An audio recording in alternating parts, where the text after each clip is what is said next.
வணக்கம் மக்களே, நான் உங்கள் காங்கிரஸ் செய்தி தொடர்பாளர் ஸ்ரீராம் கா. இன்னைக்கு நம்ம பார்க்க போகிற விஷயம் என்னன்னா, மோடியின் பின்பங்கள் உடைந்தது எப்படி. அதாவது அரசியல் வாழ்க்கையில் இருக்கும் ஒரு தலைவர் எவ்வளோ கண்ணியத்தோடு நடந்துக்கணும், எவ்வளோ ஒரு கண்ணியமான ஒரு கேரக்டர். ஒரு தலைவர் அப்படின்னாலே அவர்கிட்ட ஒரு பர்சனல் கேரக்டர் ரொம்ப அட்ராக்டாக இருக்கும். எல்லாருக்கிட்டும் மக்களுக்கு ரொம்ப பிடிச்ச விஷயமா இருக்கும். இந்த தலைவர் அப்படின்னு இப்போ காமராஜர்னா ரொம்ப சிம்பிளிசிட்டியாக இருப்பார், கல்விக்கு முக்கியத்துவம் கொடுப்பார், நேர்மையானவர் அப்படின்ற கக்கன் அவங்கெல்லாம் எடுத்துக்கிட்டிங்கன்னா மிக நேர்மையான அரசியல் தலைவர்கள் அப்படின்னு சொல்லலாம்.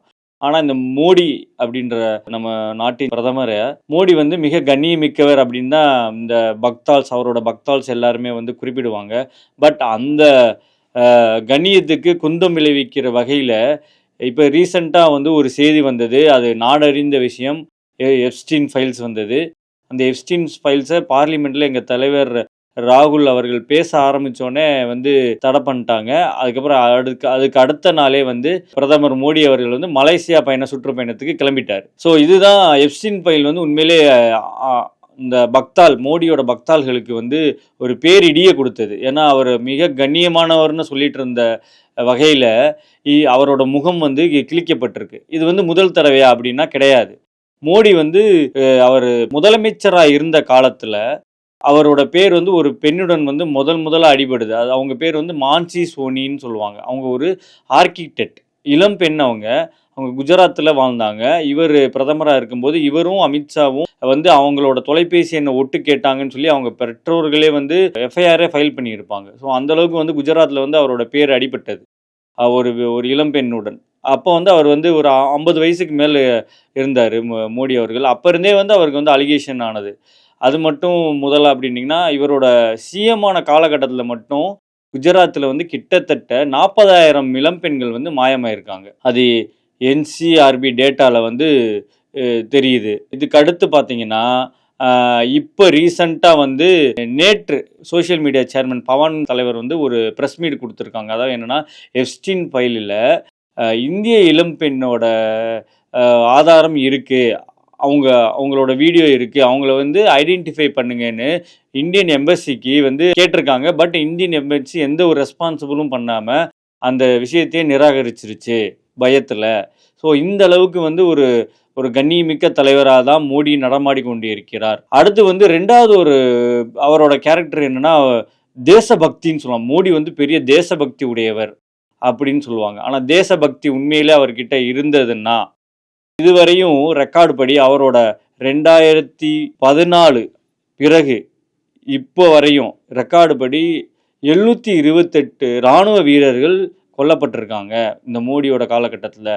எப்படின்னா, அது டெரரிஸ்ட் அட்டாக்கின் மூலியமாக கொல்லப்பட்டிருக்காங்க. இதில் காயமடைந்தவங்க பல பேர். ஸோ இந்த அளவுக்கு தேசபக்தி மிக்கவர். அது மட்டும் இல்லாமல் எங்கள் தலைவர் திரு கார்த்திக் சிதம்பரம் அவர்கள் பார்லிமெண்ட்லேயே ஒரு கொஸ்டின் ரைஸ் பண்ணியிருப்பாங்க. என்ன அப்படின்னு கேட்டிங்கன்னா, டிசேபிள்டு பென்ஷனுக்கே டேக்ஸ் போடுறாங்க அப்படின்னு சொல்லிட்டு. இராணுவ வீரர்களோட டிசேபிள்டு பென்ஷன் ஒன்று இருக்குது. அவங்களுக்கு அந்த பென்ஷனுக்கே இவங்க டேக்ஸ் போடுறாங்க. அந்த அளவுக்கு தேசபக்தி மிக்கவர்னு அவரே பேசியிருப்பார். இது மட்டும் இல்லை, இன்னொரு முக்கியமான விஷயமும் காங்கிரஸ் வெளிக்கொண்டு வந்தது. அதாவது என்னென்னா, அவரோட தேசபக்திக்கு ஒரு படைசாற்றும் விதமாக எங்கள் தலைவர் ராகுல் காந்தி இன்னொரு விஷயத்தையும் சொன்னார். தி 4 ஸ்டார்ஸ் ஆஃப் டெஸ்டினின்னு ஒரு புக் இருக்குது. அது முன்னாள் இராணுவ தலைவர் வெளியிட்ட ஒரு சுயசரிதை புக்கு. அதில் ஒரு பேராகிராஃபை ராகுல் காந்தி அவர்கள் பார்லிமெண்ட்டில் படித்து அதை ஸ்டேட் பண்ணுவார். அதாவது என்னென்னா, சைனாவோட டேங்க் இந்திய லடாக்கில் சைனாவோட டேங்க் இந்திய எல்லையை நோக்கி என்ட்ரி ஆகிட்டு இருந்துச்சு. அப்போ நாங்கள் உடனே ராஜ்நாத் சிங்குக்கு ஃபோன் பண்ணேன். அவர் ஃபோன் எடுக்கலை. அப்புறமா அவரே ஒரு குறிப்பிட்ட மணி நேரங்களுக்கு அப்புறம் லைனுக்கு வந்தார். என்னென்னு கேட்டார். இது மாதிரி ஒரு விஷயம் நடந்துட்டு இருக்கு, நாங்கள் எப்படி ரெஸ்பான்ஸ் பண்ணணும், ரியாக்ட் பண்ணணும். ஏன்னா ஆர்மி இமிடியேட்டாக ரியாக்ட் பண்ணி தான் ஆகணும். இப்போ நம்மளோட வான்வெளியிலே எதிரி நாட்டு வானூர்தி எதாவது போச்சுன்னா உடனே இமிடியேட் ரெஸ்பான்ஸ் பண்ணணும். குயிக் ஆக்ஷன் டீம்னு சொல்லுவாங்க. அப்படி ரெஸ்பான்ஸ் பண்ணணும். பட் ஆனால் இவங்களோட கமாண்ட் இல்லாமல் அவரால் எந்த ஒரு ரெஸ்பான்ஸும் பண்ண முடியல. அப்படின்றதுனால இவர்கிட்ட ராஜ்நாத் சிங்கத்தை கேட்டதுக்கு அவர் மோடி கிட்ட கன்சல்ட் பண்ணிட்டு சொல்கிறேன்னு சொல்லியிருக்காரு. மறுபடியும் இவர் ஒரு எமர்ஜென்சிக்காக மறுபடியும் தொடர்பு கொண்டிருக்காரு. நாங்கள் என்ன ரியாக்ஷன் பண்ணணும், நாங்கள் இமீடியட்டாக ரியாக்ட் பண்ணி ஆகணும், நாங்கள் என்ன பண்ணட்டும், அட்டாக் பண்ணட்டுமா இல்லை ரிட்ரீவ் பண்ணட்டுமான்னு கேட்டிருக்காங்க. அதுக்குமே அவர் இன்னும் மோடி எடுக்கலை ஃபோனை. அவர் பிஸியாக எடுக்கலை, எந்த தகவலும் அவர்கிட்ட இருந்து வரலை. அப்படின்னு சொல்லிட்டு ஃபோனை கட் பண்ணிட்டார். அப்புறமா லாஸ்ட்டாக வந்து மோடிகிட்ட ரீச் பண்ணி கேட்டதுக்கு அவர் என்ன சொல்லியிருக்காருன்னா, உங்களுக்கு என்ன தோணுதோ பண்ணுங்கன்ற மாதிரி ஒரு அசால்ட்டான ஒரு பதிலை சொல்லிட்டு ஃபோனை கட் பண்ணிட்டார். ஸோ இதை வந்து அவரோட புக்கில் ஸ்டேட் பண்ணியிருந்தார். அதை வந்து தலைவர் ராகுல் காந்தி வந்து அவரோட தேச பக்திக்காக படைசாற்றும் விதத்தில் வந்து இதை வந்து பார்லிமெண்ட்டில் வந்து எடுத்துரைத்தார் தலைவர் ராகுல் காந்தி. ஸோ இந்த அளவுக்கு தான் மோடி அவர்களின் வந்து தேசபக்தியுமே இருக்குது. அடுத்து இன்னொரு விஷயம் என்னன்னா, நாட்டின் வளர்ச்சியை மோடி எந்த அளவுக்கு கொண்டு போயிட்டு இருக்காருன்னா, அதானி கிட்ட மட்டும் 15 துறைமுகங்கள் ஒப்படைக்கப்பட்டிருக்கு, தனியார் மயமாக்கப்பட்டிருக்கு.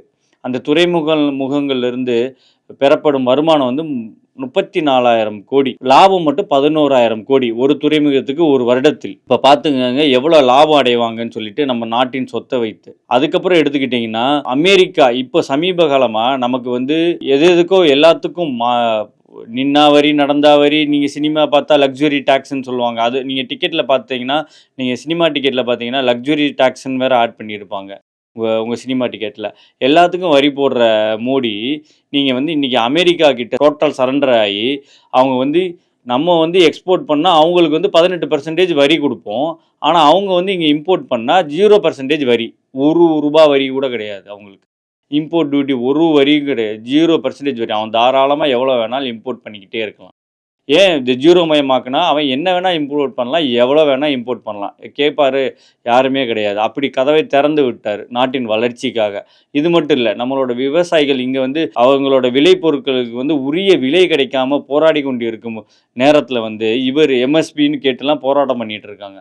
ஆனால் இவர் என்ன பண்ணிட்டாரு, அமெரிக்க விவசாய பொருட்களுக்கு கதவையே திறந்து விட்டுட்டார். இவங்க வந்து என்ன அக்ரிமெண்ட் போட்டிருக்காங்கன்னா, 500 பில்லியன் வந்து கொள்முதல் பண்ணணும், கண்டிப்பாக விவசாய பொருட்களை வந்து கொள்முதல் பண்ணணும். அப்படி கொள்முதல் பண்ணால் இந்திய விவசாயிகளின் வந்து விளைபொருட்கள் வந்து கம்ப்ளீட்டாக அடியாயிடும். டோட்டலாக நாட்டின் வளர்ச்சி வந்து குறுகி போய்விடும், தகர்க்கப்பட்டுரும். இது மட்டும் இல்லாமல் இந்த 3% இருந்த இந்த எக்ஸ்போர்ட் டியூட்டி இப்போ வந்து 18%, அதாவது 50% போய் இப்போ வந்து குறைச்சி 18%. அவர் ட்ரம்ப்பு கருணை காட்டி மோடியோட ஃப்ரெண்ட்ஷிப்புக்காக கருணை காட்டி 18% கொண்டு வந்திருக்கதா சொல்கிறாங்க. பட் ஆனால் இந்த 18% டேக்ஸ்னால திருப்பூர்ன்ற ஊரே தமிழ்நாடுல வந்து கிட்டத்தட்ட முடங்கி கிடக்கு. அவ்வளோ ஒரு பெரிய லாஸ் சந்திச்சிருக்காங்க. இதனால் யார் பாதிக்கப்படுவாங்களா, தினக்கூலிகளான டெய்லி வேஜஸ் அங்கே வேலை செய்கிற பனியன் கம்பெனிலையும் சரி, பெண்ணல் ஆலை கம்பெனிகள்லையும் சரி, எந்த ஒரு இண்டஸ்ட்ரியிலையும் வேலை செய்கிற டெய்லி வேஜஸ் முக்கியமாக பாதிக்கப்படுறாங்கன்னா, முதலாளிகளை விட தொழிலாளர்கள் தான் மிக மோசமாக பாதிக்கப்படுவாங்க.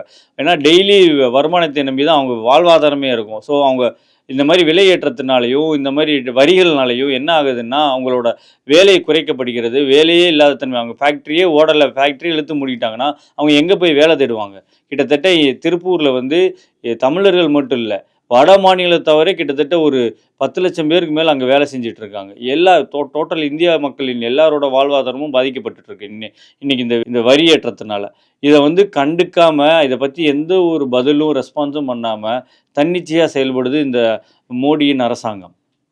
குழந்தைகள் போடுற டைப்பருக்கு வந்து 5% ஜிஎஸ்டி, ஆனால் அமெரிக்காவுக்கு 0% வரி. இது எந்த விதத்தில் நியாயம்? கிட்டத்தட்ட ஃபார்மாவில் மட்டுமே 600%லேருந்து 1000% லாபம் பார்க்குறதா ஒரு தரவே இருக்குது. நீங்கள் வந்து நாட்டில் வந்து யாருக்கு என்ன விலை வேணால் வச்சு விற்கலாம், எப்படி வேணால் விற்கலாம். அது டிட்டர்ஜென்ட்டை வச்சு பால் தயாரித்து குஜராத்தில் விற்கலாம்.